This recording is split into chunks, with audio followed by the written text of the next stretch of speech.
नमस्कार मित्रों, मैं रायपुर से अनिल श्रीवास्तव आप सबका अपने चैनल हिंदू धर्म सब प्रमाण पर स्वागत करता हूं। ये जो चैनल है इसका उद्देश्य जो है ना एकदम स्पष्ट है कि हिंदुओं का जितना इतिहास, जितना जो पुराण जिसको लोग गप मानते हैं, काल्पनिक कथाएं मानते हैं, क्योंकि असंभव चीज़ों का वर्णन है उसमें, बात भी सही है। लेकिन मित्रों, मैं आपको ये विश्वास दिलाता हूँ कि ये सब इतिहास है। क्योंकि देखिए, जो भी जिसको पश्चिम ने हमें इतिहास बताया कि ये इतिहास है, वो तो इसके क्या बोलते हैं, रोमन सभ्यता के काल से शुरू होता है। ये मतलब अर्थात ईस्वी पूर्व मुश्किल से 1000। और मैं जो आपको बता रहा हूँ इतिहास, ये ईस्वी पूर्व 3000 से लेकर 8000 तक। और पिछले एपिसोड से मैंने आपको बताया है कि शुरू में लोग इसको गप मानते थे इस बात को, लेकिन जब अभी पुरातत्व विभाग ने ये राखी गढ़ी उत्खनन किया, सुनौली सब का उत्खनन किया, तो वहाँ पता लगा कि भाई ये तो रथ इत्यादि मिल रहे हैं। तो विदेशी जो पुरातत्व वाले हैं वो भी उसको देखने आए। और राखी गढ़ी की जो सभ्यता है, वो जिसे हड़प्पा सभ्यता का पार्टी कहा गया है, वहाँ तो ईस्वी पूर्व 7000 8000 की सभ्यता मिल रही है। इसलिए इस बात को देखिए, प्रमाण मिलते जाएगा अगर हम छोड़ देंगे। अब ये बात सही है कि जो पुरातत्व वैज्ञानिक है वो आजकल वेदों में क्या लिखा है, पुराणों में क्या लिखा है, वो भी देखते हैं, फिर उस हिसाब से वो साइट भी सेलेक्ट करते हैं खुदाई के लिए। मतलब अर्थात ये है कि जो आजकल के जो पुरातत्व वैज्ञानिक है उनको हिंदू पुराण और वेदों का ज्ञान है, जो सही में करना चाहते हैं, पता लगाना चाहते हैं कि भाई जो सभ्यता कहाँ खोजें और जो मिलेगी सभ्यता वो कितनी पुरानी हो, कैसे देखें। तो बहुत ही सुंदर बात है और यही मैं चाहता था। तो मित्रों, जो हम जिस तरह से बढ़े, जो मैंने आपको इतिहास, भूगोल और विज्ञान सबका सहारा लेके जो हिंदू धर्म की फिलॉसफी बताया, हिंदू कहाँ से आए, दूसरे धर्मों का भी जैसे जैन अवस्था के बारे में बताया आपको, वेदों के जो ऋचाएँ हैं उसका मैंने वर्णन किया। तो ये सब जो देखते देखते देखते देखते फिर अवतार और कितने भगवान क्या हुआ, कैसे हुआ, मनु कितने, ये सब करते करते अभी हम महाभारत पे चर्चा कर रहे हैं। और महाभारत की चर्चा इसलिए आवश्यक है कि जब अभी अपन इतिहास देख रहे हैं तो इससे बड़ा तो इतिहास क्या है कि जिस युद्ध में भारत के अधिकतर राजा मारे गए और एक शून्य पैदा हो गया देश में, और छोटे छोटे राज्य बन गए, और वहाँ अनेक जगह लोकतंत्र था तो राजा का चुनाव होने लगा। तो इस तरह की जो सभ्यता आई उसमें जो कहना चाहिए पुरानी संस्कृति जो डेवलप हो रही थी उसका पतन हो गया। तो इसलिए महाभारत को देखना बहुत आवश्यक है।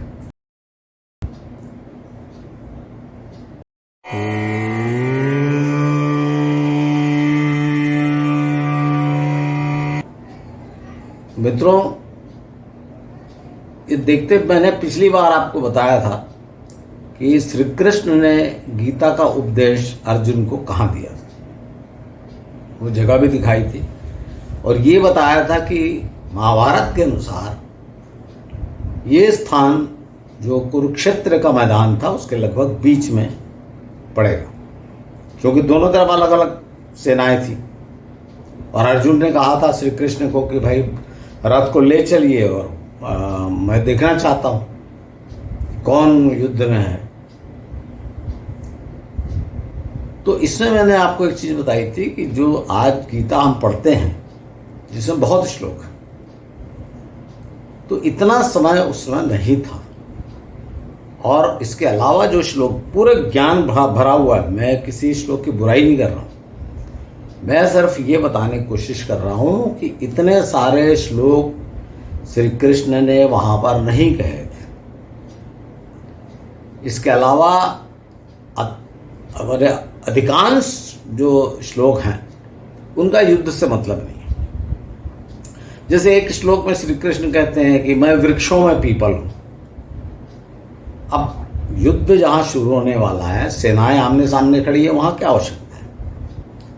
फिर भी ये तो मैंने आपको बता दिया था, लेकिन इसी बात को फिर से हम चेक करें। जैसे मैंने आपको बताया ना कि किसी एक जगह देख के ऐसा निश्चिंत नहीं हो जाना चाहिए कि नहीं ये श्री कृष्ण है तो नहीं बोले। अपन इसको आगे देखेंगे कि यदि श्री कृष्ण ने इतने लंबे जो गीता है इतनी बताई घंटों, तो क्या दोनों तरफ की सेनाएं युद्ध के बिना खड़ी रही?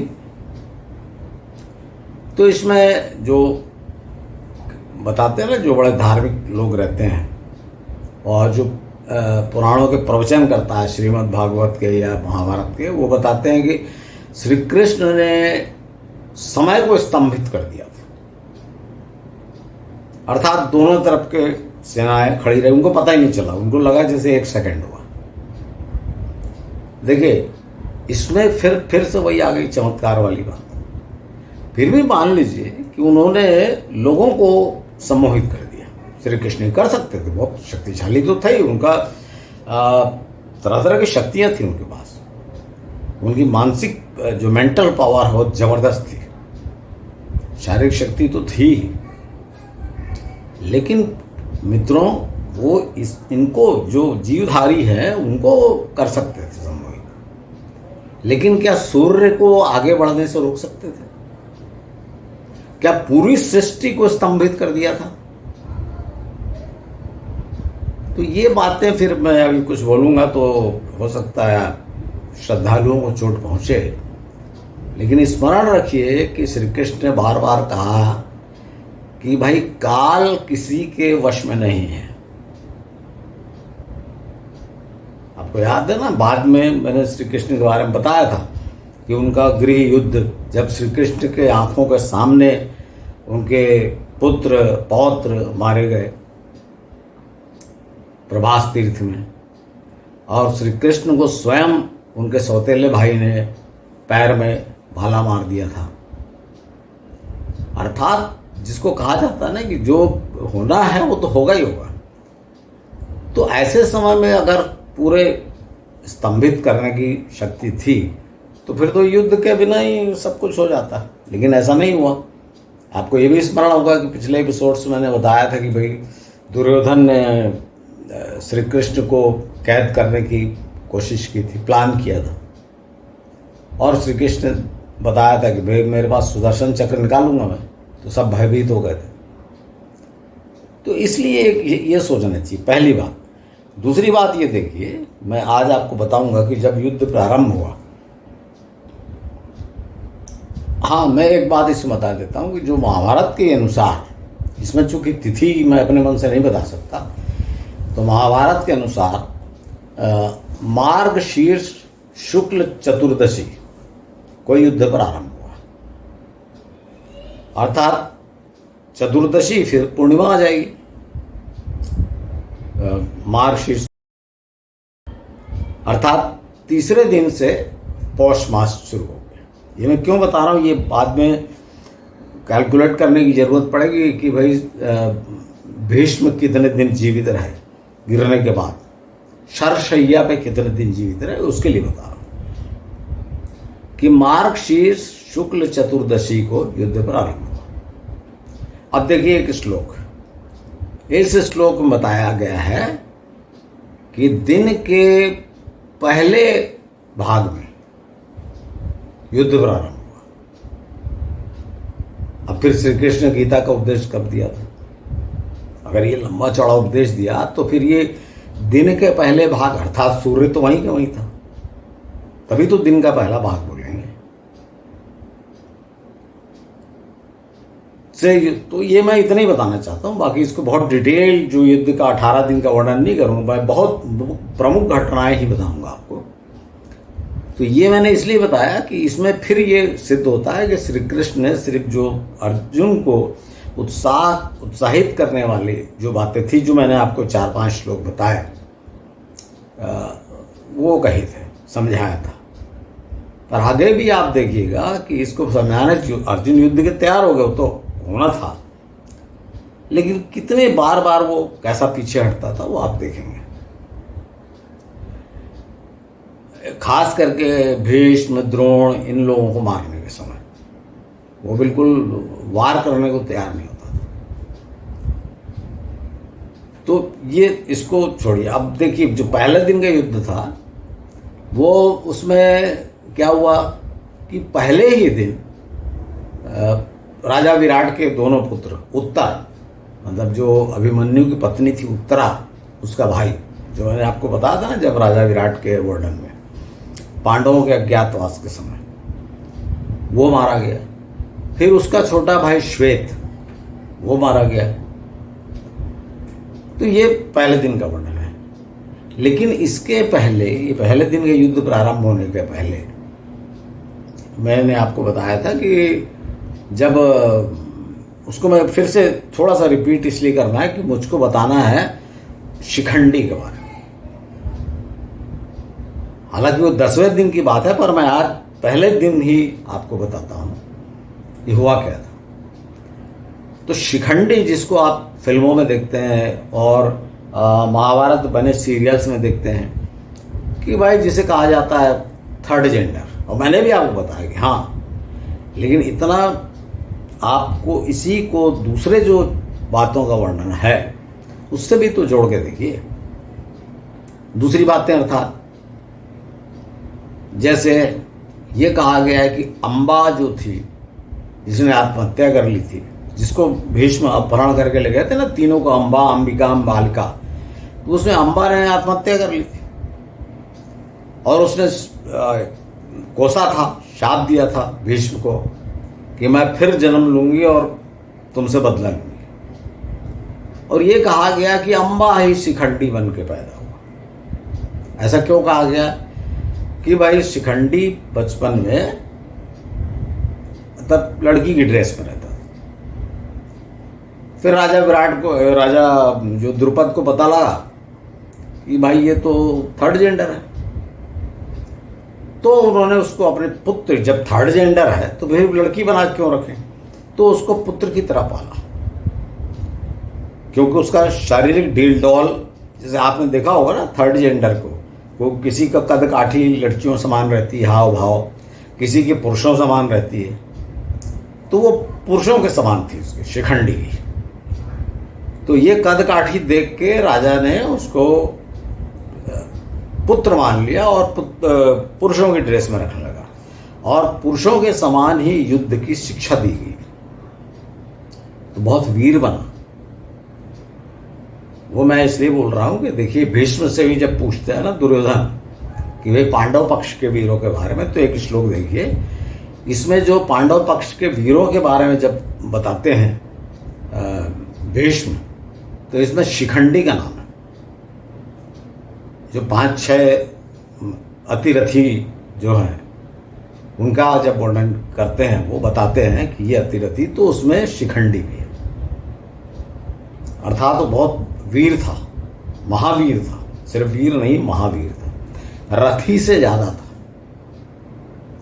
रथी अर्थात आप जो रथ में चढ़ के युद्ध करता है वो उससे ज्यादा वीर था, ये आप समझिए। ये पहले दिन ही, और पहले दिन ही वो अश्वत्थामा जैसे महावीर से टक्कर लेता है।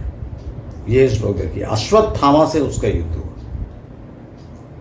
तो इसमें ये बातें मैं आपको सिर्फ इसलिए बता रहा हूं, ये बताने के लिए कि आप जो दिखाया जाता है उस टाइप का नहीं था कि बड़ा डरते डरते और लचकते मटकते हुए बैठा है। वो महावीर था और युद्ध, उसने महासंग्राम में, इस महाभारत में भाग लिया था और उसको युद्ध का पूर्ण प्रशिक्षण दिया गया था और इसलिए वो निडरता पूर्वक वो युद्ध में भाग ले रहा था और अश्वत्थामा से उसने युद्ध किया था। इस बात को याद रखिएगा और अपने मन से इस बात को निकाल दीजिए कि वो कोई ऐसा नाजुक था जो आगे पढ़ के, जो चमत्कारिक वर्णन पढ़ के। ये मैं इसलिए बता रहा हूँ कि आप महाभारत में ही वर्णन है कि पहले लड़की था, फिर वो बड़ा तपस्या किया भगवान विष्णु की, तो वो पुरुष बन गया, इस टाइप की। तो इसको छोड़िए, जो मैंने आपको बताया ना कि वो थर्ड जेंडर ही था, न लड़की था न पुरुष था।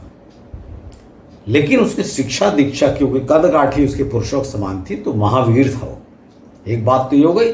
और दूसरी बात आपको ये पता ही है, जो मैं बोल चुका हूं कि द्रुपद ने अपने तीनों बच्चों अर्थात द्रौपदी, शिखंडी और धृष्टद्युम्न, तीनों के मन में इन लोगों के प्रति जहर भरा था शुरू से कि बदला लेना है।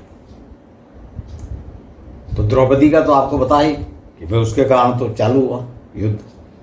अब बाकी दोनों पुत्र धृष्टद्युम्न और ये संग्राम में थे, वहां मैदान पे थे।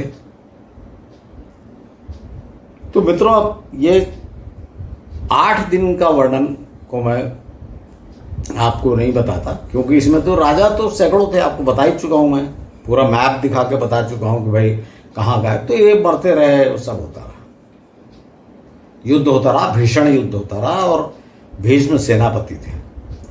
यहां पर आप देखेंगे ना, तो एक बात देखिए आप कि भीष्म जो है वो पांडवों पर आक्रमण नहीं करते थे। इसके लिए दुर्योधन बहुत नाराज था, और पांडव भी उन पर आक्रमण नहीं करते थे। और भीष्म पांडव की सेना का संहार किए जा रहे थे। तो दुर्योधन अपना शांत था कि चलो भाई मार रहे हैं सबको। हालांकि बीच में बोलता था कि आप तो अर्जुन पे आक्रमण करते नहीं। उसको पता था कि जब तक अर्जुन भीम ये सब खत्म नहीं होंगे तब तक तो मैं जीतूंगा नहीं। तो भीष्म कह देते थे कि भाई अब मैं जितनी कोशिश हो सकती है सब कर रहा हूं। तो जब पांडव बड़े चिंतित हो गए, इतना नुकसान हो रहा है, श्री कृष्ण भी क्रोधित थे। उन्होंने देखा श्री कृष्ण ने कि ये अर्जुन तो मन से लड़ती रहा। एक दिन क्या हुआ, एक दिन पहले, अर्थात समझ लीजिए आप 9वें दिन की बात है, जब श्री कृष्ण आमने सामने पड़ गए, अर्जुन का रथ जिसे श्री कृष्ण सारथी थे जिसके, और भीष्म का रथ, तो अर्जुन ने बेमान से उन पर आक्रमण किया। यह देखकर श्री कृष्ण अत्यंत क्रोधित हो गए और बोले अब मैं मारूंगा। और नीचे उनके पास तो शस्त्र कुछ था नहीं, क्योंकि उन्होंने प्रतिज्ञा ली थी ना कि मैं शस्त्र उठाऊंगा नहीं इस युद्ध में। तो वो उतरे और एक टूटा रथ पड़ा था वहाँ, रथ वथ भी सब टूट रहे थे, तो टूटा रथ पड़ा था, तो उसके चक्के को उठा लिया उन्होंने और भीष्म की तरफ दौड़े। तो अर्जुन भी दौड़ा पीछे पीछे, और जब श्री कृष्ण को अपनी ओर आते हुए भीष्म देखा तो उन्होंने हाथ जोड़कर कहा कि आओ कृष्ण और मुझको मुक्ति दो, ऐसा टाइप पे लिखा हुआ। और बाकी भी सब लोग ठहर के देखने लगे कि अरे अब तो ये श्री कृष्ण स्वयं दौड़े, तो अब तो भीष्म मारे गए, हल्ला होने लगा। तो अर्जुन ने दौड़कर उनको जब देखा कि नहीं रुक रहे हैं, तो उनके पैर ही पकड़ लिए और आगे बढ़ने से रोक दिया, और बोला कि आपने जो प्रतिज्ञा की है शस्त्र नहीं उठाने की, उसको आप मत तोड़िए, और मैं आपको वचन देता हूं कि मैं पितामह भीष्म पर पूरे दिल से आक्रमण करूंगा। तो क्रोधित होकर आकर श्री कृष्ण फिर रथ पे बैठ गए। तो ये बताने का मेरा उद्देश्य ये है कि देखिए भीष्म लगातार आक्रमण कर सबको मार रहे थे और अर्जुन मार नहीं रहा था उनको, तो इससे श्री कृष्ण क्रोधित हो गए थे। तो ये सब बातें जब आपस में डिस्कस हुई युद्ध खत्म होने के बाद, तो युधिष्ठिर बड़ा चिंतित था कि भाई ये तो रोज हमारे पक्ष के सैनिक मारे जा रहे हैं। तो इन्होंने निश्चित, क्योंकि भीष्म पितामह ने उनको कहा था कि जब भी तुमको कोई कठिनाई हो तो मुझसे पूछ लेना, मैं तुम्हारी तरफ से युद्ध भाग नहीं लूंगा, लेकिन सलाह ले सकते हो, मेरी राय ले सकते हो। तो इन सब ने निश्चय किया कि भाई चलो भीष्म पितामह से चल के पूछते हैं कि भाई क्या उपाय है, क्या करें हम लोग। तो वे रात को उनके शिविर में, ऐसी ये कहानी देखिए, मुझे नहीं पता ये सत्य है कि मैं आपको बताया ना कि बहुत सारी बातें तो इसमें डाल दी गई क्योंकि ऐसा हुआ था, इसलिए तो हो सकता है ये ऐसा हुआ ही ना, संभव है। लेकिन हुआ क्या है जो इसमें लिखा हुआ बता देता हूँ कि वो भीष्म के शिविर में गए और उन्होंने पूछा कि पितामह ये तो आपको हम मार नहीं सकते और आप तो हमारी सेना का ध्वंस किए जा रहे हैं, तो हम लोग तो हार जाएंगे, तो क्या उपाय करें। तो भीष्म ने बताया कि ये तुम्हारी सेना में जो शिखंडी है ये पहले कन्या था, बाद में पुरुष हो गया, तो मैं ऐसे लोगों पे वार नहीं करता। तो इसको आप यूँ समझिए कि ज़्यादा इधर उधर न जाके ने कहा कि भाई ये जो है थर्ड जेंडर है, तो मैं इस पे वार नहीं करूँगा, कि पुरुष तो है नहीं, मैं तो पुरुषों पे वार करने के लिए आया हूँ, तो मैं इस पे नहीं करूँगा। ये सुन के सब आ गए। और ये 9वें दिन की बात है। 10वें दिन फिर मतलब शिखंडी को सामने रखा गया। मैंने एक प्रकार से कही है कि उस दिन का सेनापति शिखंडी था। ये मैं क्यों कह रहा हूं कि उसमें ये श्लोक देखिए, इसमें लिखा है कि शिखंडी को आगे करके सब पांडव चले पीछे पीछे, पूरी सेना चली। क्योंकि आप सिर्फ ये देखते हैं कि भाई एक रथ पे शिखंडी खड़ा है, भीष्म सामने और अर्जुन पीछे छिपा हुआ है और छिप के वार कर, ऐसा नहीं है। थोड़ा ठीक से वर्णन समझिए कि शिखंडी के नेतृत्व में उस दिन सेना चली कि भाई आज भीष्म को मारना है, और वो डर न जाए भीष्म सामने जाके, इसलिए अर्जुन उसका उत्साह बढ़ाता रहता है, उसको बोलता रहता है कि देखो आज अगर अब तुमने नहीं मारा, मैं बार बार ये बता रहा हूँ क्योंकि आपने सुना ना ये बात को कि अर्जुन ने पीछे छिप के मारा, मैं इसलिए आपको पहले तो मैंने बताया कि बड़ा वीर था। अब यहाँ देखिए कि युद्ध में उसने भीष्म के साथ युद्ध में क्या किया। तो एक तो अर्जुन उसको बताते चल रहा है कि शिखंडी आज तुमको भीष्म को मारना ही है। अर्जुन ये नहीं बोल रहा कि मैं मारूंगा तुम खड़ा हो जाना सामने, तुमको आज मारना है और तुम्हारी रक्षा के लिए मैं रहूंगा तुम्हारे पीछे, तुम्हारी रक्षा के लिए। क्योंकि ये क्यों कहा रक्षा के लिए कि भाई अगर शिखंडी भीष्म पे मान लीजिए तीर बरसा रहा है और भीष्म पलट के जवाब नहीं दे रहे हैं, शिखंडी को नहीं मारूंगा बोले थे, लेकिन कोई दूसरा आदमी तो मार सकता है। क्योंकि भीष्म सेनापति थे, उनके साथ भी उनके जो दोनों तरफ रक्षक थे और सब थे, राजा लोग उनके साथ भी वीर, दुर्योधन ड्यूटी लगा के रखता था क्योंकि उसको मालूम था कि भाई भीष्म मारे गए तो हम तो आधे हार तो वैसे ही गए, तो उनके साथ भी सेना रहती थी। तो अर्जुन को पता था कि भाई इसमें से कोई दूसरा भी तो शिखंडी को मार सकता है, तो इसलिए अर्जुन पीछे था। अर्थात भीष्म को मारने का मुख्य काम शिखंडी का ही था। और शिखंडी खड़ा हो गया और धनाधन बाण बरसाने लगा भीष्म पे। तो भीष्म ने भी उसका मजाक उड़ाया, बोला शिखंडिनी। देखिए किस लोग इसमें कहा शिखंडिनी, शिखंडिनी का शिखंडिनी, अर्थात कि तू तो स्त्री है, तुझ पर क्या वार कर। लेकिन अर्जुन ने देखा कि जो शिखंडी तीर चला रहा है वो शरीर में उनके घुस जा रहा है, कवच भेद के, वो भी बहुत शक्ति से चला रहा था। लेकिन भीष्म पितामह के शरीर को ज्यादा नुकसान नहीं पहुंचा, मतलब जिसको बोलते हैं ना कि भाई उनको उससे तकलीफ नहीं हो रही है। यह देख के अर्जुन भी बरसाने लगा तीर, और जब उन्होंने देखा कि अर्जुन बरसा रहा है तो फिर वो भी उठा लिए तीर धनुष। फिर अर्जुन ने उनका धनुष तोड़ दिया, वो अर्जुन उनके धनुष तोड़ता रहा और शिखंडी जो है बाण तीर बरसाता रहा। और आज जब वो धनुष टूट जाता था, जब तक वो उठाते तब तक फिर अर्जुन भी मार देता था। तो उन्होंने भीष्म पितामह ने कहा, अपने बगल में शायद दुशासन था उससे, कि ये अर्जुन के बाण है जो मुझे पीड़ा दे रहा है, क्योंकि शिखंडी के बाणों से तो मुझे कोई तकलीफ नहीं हो रही थी, लेकिन ये जो शरीर में अंदर घुस जा रहे हैं ये अर्जुन के बाण।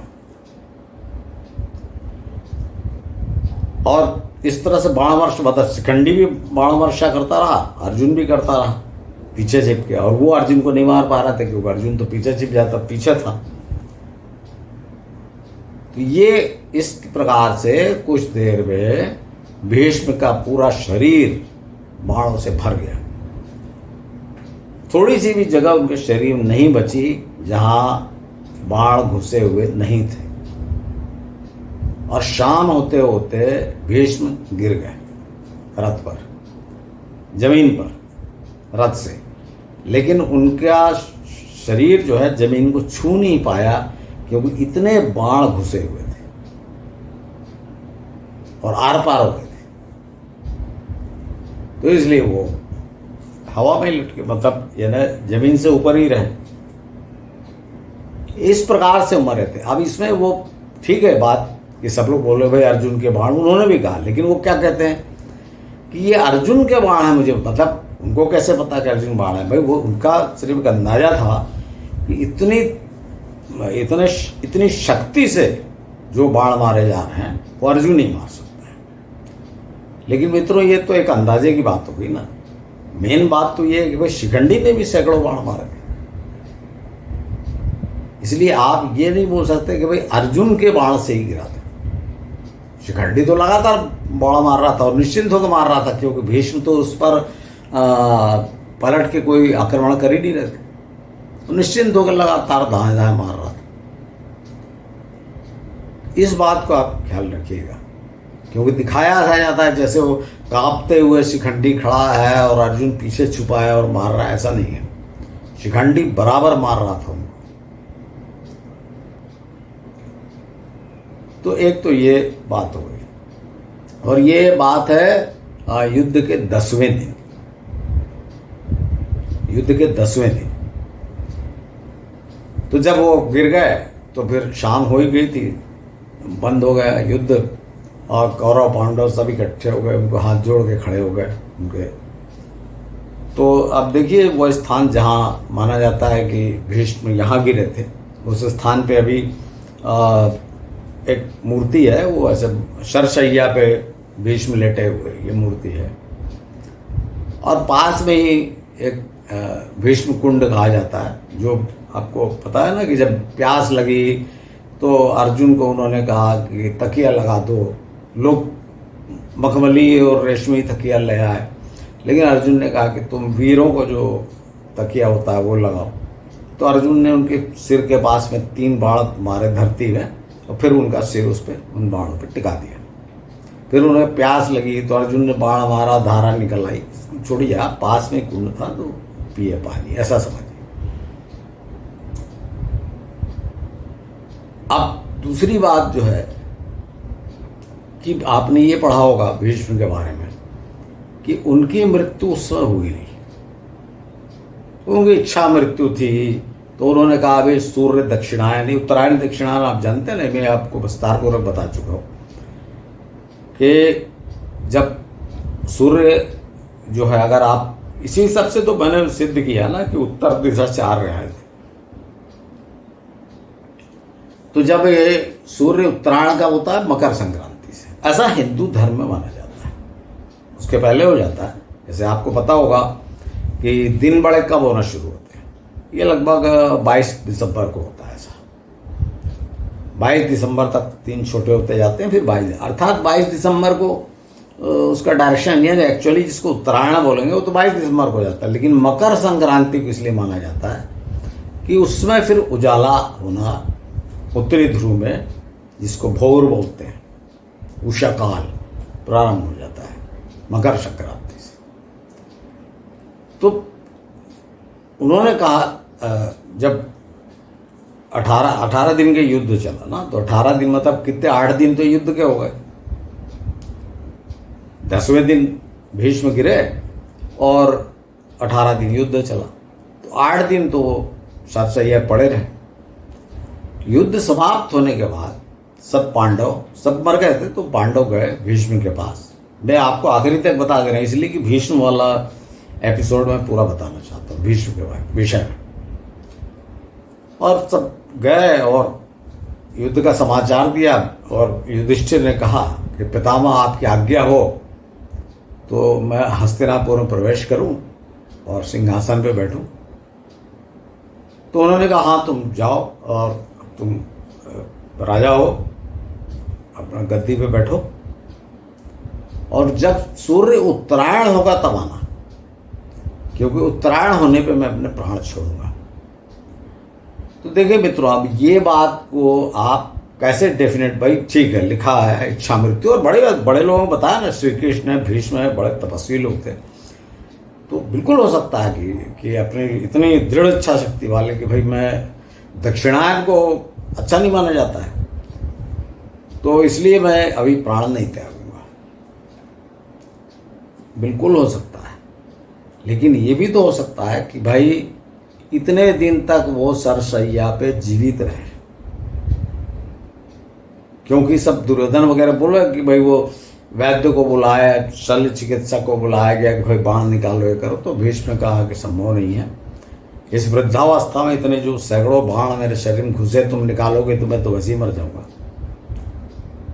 और अभी दक्षिणायन है इसलिए मरना नहीं चाहता। सीधी सी बात है भाई, क्यों मना किया? इसलिए कि तुम इतने सैकड़ों बाण शरीर में आर पार घुसे हुए हैं, इसको निकालोगे तो हो सकता है मैं अभी मर जाऊं, तुम्हारे इलाज करने के कारण मर जाऊं, और मैं अभी नहीं मरना चाहता। तो उन्होंने सब चिकित्सकों को लौटा दिया था। पर ऐसा लिखा हुआ है कि जब 50 दिन हो गए युधिष्ठिर को हस्तिनापुर की गद्दी पे बैठे हुए 50 दिन, तब उनको पंडित ने बताया कि भाई उत्तरायण प्रारंभ हो रहा है। तो उन्होंने तुरंत सब जो अंतिम संस्कार का प्रबंध किया, सब जितना सामान वामान लगता है वो भिजवाया हस्तिनापुर से, जहाँ पर वो कुरुक्षेत्र में जहाँ भीष्म पितामह पड़े थे। अब पड़े थे का मतलब ये मत सोचिए कि अकेले पड़े थे, चारों तरफ सैनिक की रक्षा में सुरक्षा सब था, पानी वानी पिला रहे सब था। तो वहाँ गए और फिर उन्होंने बात की भीष्म से, तो इसका अर्थ यह है कि उस समय तक जीवित थे, और फिर उन्होंने अपने प्राण त्यागे। तो मित्रों, ये बताने का सीधा मतलब मैं आपको बता रहा हूँ कि जो 8 दिन ये हो गए जो युद्ध चला, भीष्म पितामह गिरने के बाद 18 दिन चला, 10वें दिन वो गिरे थे, और उसका 50 दिन जो हस्तिनापुर में गद्दी बैठा युधिष्ठिर, तो 58 दिन तक वो जीवित रहे गिरने के बाद। ये बता रहा हूँ मैं अकॉर्डिंग टू महाभारत। और इसको ऐसे देखिए कि जब मार्गशीर्ष चतुर्दशी, शुक्ल चतुर्दशी को युद्ध प्रारंभ हुआ, मार्गशीर्ष अर्थात 2 दिन बाद, भाई देखिए जिस दिन युद्ध प्रारंभ हुआ उसके दूसरे दिन पूर्णिमा थी, मार्गशीर्ष की पूर्णिमा, और तीसरे दिन से पौष मास प्रारंभ हो गए, तो 30 दिन पौष मास के ले लीजिए। और फिर जब माघ मास शुरू, क्योंकि लिखा हुआ चंद्रमा मघा का था, अर्थात माघ मास शुरू हो गया था, और माघ मास में ही मकर संक्रांति आती है, जो अपन जब सौर, क्योंकि देखिए महीने को जो गिन रहा है वो आपको चंद्र तिथि से गिन रहा है, चंद्रमा के अनुसार। लेकिन आपको बताया था ना कि साल का करेक्शन करने के लिए जो मकर संक्रांति है वो फिक्स डेट पर आती है। हालांकि वो भी अब जो पृथ्वी की घूर्णन गति है, जिस स्पीड से धरती अपने अक्ष पे घूम रही है, वो भी धीरे धीरे स्लो हो रही है, तो उस हिसाब से वो ठीक है। जैसे पहले आती थी आपके 14 को, आपको याद होगा जो पुराने लोग हैं, अब 2019 से 15 को आने लगी, एक दिन बढ़ गया। तो ये भी सब बात है। और धरती जो है अपने अक्ष पे जैसे 24 घंटे में नहीं घूमती, 23 घंटा 56 मिनट इस तरह से घूमती है, तो ये भी थोड़ा समय बचता है एक दिन में। तो ये सब मिला के आप ये देखिएगा कि जो डेट उस समय जो आई थी डेट, वो माघ मास में मकर संक्रांति हुई।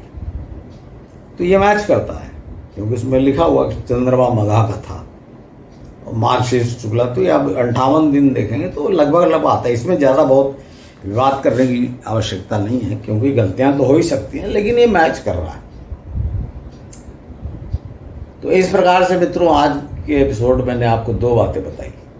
एक तो ये कि भाई जो शिखंडी था वो महावीर था, योद्धा था, और उसने पूरा लगातार 18 दिन युद्ध में भाग लिया और बड़े बड़े वीरों से लड़ा। जैसे पहले ही दिन अश्वत्थामा से लड़ा था। तो वो आप जो कल्पना उसके बारे में करते हैं उसको हटा दीजिए। और दूसरी बात ये भी आप देख लीजिए कि शिखंडी और अर्जुन दोनों ने बाण मारे थे भीष्म पितामह। ये मैं कोई डिस्कस नहीं कर रहा हूँ कि अर्जुन के बाण से नहीं मरे, मैं सिर्फ ये बता रहा हूँ कि दोनों के बाणों से उनका शरीर भरा हुआ था। सैकड़ों बाण उनके शरीर में आर पार थे, जिसके कारण वे धरती पे गिर ही नहीं पाए, धरती को टच नहीं कर पाया, ऊपर ही लटके रहे। ये वास्तविकता है। तो मित्रों, ये मैंने आपको 10 दिनों का बता दिया, क्योंकि देखिए महाभारत युद्ध जो 18 दिन चला ना, अगर 18 दिन का बताऊंगा कि इस दिन ये तो बड़ा लंबा हो जाएगा। तो हम जो प्रमुख घटनाएं जहाँ से मोड़ आया, क्योंकि ये जो घटना है पहले दिन से लेकर 10वें दिन तक, इसको बोलते हैं, ये वर्णन है भीष्म पर्व कहा गया है इसे, भीष्म पर्व, क्योंकि ये भीष्म के सेनापतित्व में लड़ा गया। उसके बाद देखिए आप 11वें दिन से लेके 15वें दिन, ये समझ लीजिए कि हो गया ये द्रोण पर्व 5-6 दिन। फिर कर्ण पर्व तो 1 दिन रहा, और 18वें दिन दुर्योधन मारा गया। अर्थात कहने का अर्थ है कि 9 दिन के बाद 10वें दिन, 11वें, 12वें, 13वें, 14वें, 15वें, 16वें, 17वें और 18वें, ये जो थी बाकी 9 दिन, शेष जो पहले 9 दिन कुछ नहीं हुआ ऐसा नहीं है, बड़ी सेना का संहार हुआ, बहुत राजा मरते गए, लेकिन जो मेन लोग जो मरे वो 10वें दिन से लेकर 18वें दिन, जिनके बारे में हमको उत्सुकता है जानने की, वो ऐसा हुआ। तो ये मैंने आपको भीष्म पितामह का बताया हाल। अब अगले एपिसोड में आप ये देखेंगे कि आप अगले सेनापति जो गुरु द्रोण बने, उनके सेनापतित्व में क्या हुआ। तो आशा है मित्रों आपको आज का एपिसोड पसंद आया होगा, और मेरा अनुरोध है कि ज़्यादा से ज़्यादा लोग इसको शेयर करें, क्योंकि लोग ऐसे ही प्रवचनकर्ताओं के बातें न मानकर वास्तविकता को जानें, और जो महावीर हैं उनको ऐसा इस हे दृष्टि से न देखें। क्यों कोई भी, आप आज भी देखिए कि कोई नजाकत दिखाता है तो लोग उसको शिखंडी बोल देते हैं, वो ठीक नहीं है। शिखंडी महावीर था, ये बात स्मरण रखिएगा। धन्यवाद।